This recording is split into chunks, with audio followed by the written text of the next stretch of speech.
that you want to remember, viewers, because that could be the name that we hear about on the 8th of May and 12th of May when the board meeting is scheduled. So that was Anurag who had joined us with all the exclusive details about Tata Trust and Tata Sons.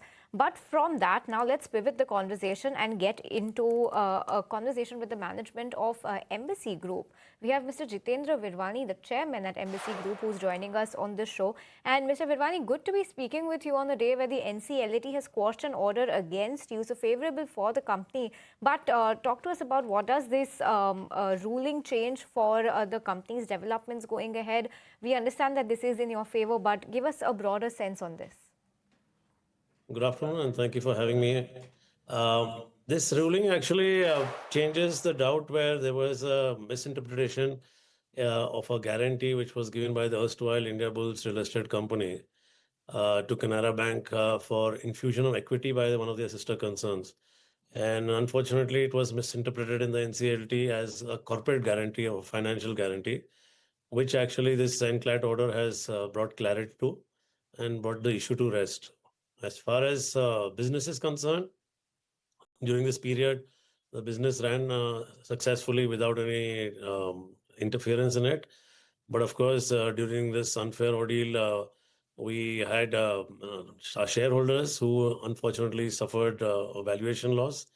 But as you've seen from our results, they've been very strong, and we did a very record year of sales for 4,600 crores. Our fourth quarter was the best, doing in excess of 2,500 crores. So business-wise, actually, everything continued well. And I want to use the opportunity to thank all the banks who stood by us in spite of this NCLT order being in place and keeping faith with us. So everything else is good. Business is good. And probably you'll hear from an earnings call in the end of the month. Business continued as usual despite the headwind that you were facing, Mr. Virwani. Afternoon, Ashesha this side, and congratulations on this. But also wanted your thoughts now that the headwind is behind us. What is the growth roadmap for the company looking like over the next 2 to 3 year time frame? I understand you can't talk about the immediate future, but over the long haul, over the next 3 to 5 year time frame, what will the growth strategy be? So as we earlier mentioned that, we are going about executing all our projects and one by one. And as you see that from the results of the company also, we are on track, and we just promised to deliver what we've promised. And rest of it, probably the month end, once the earnings call is there, we'll be able to give you a much detailed information.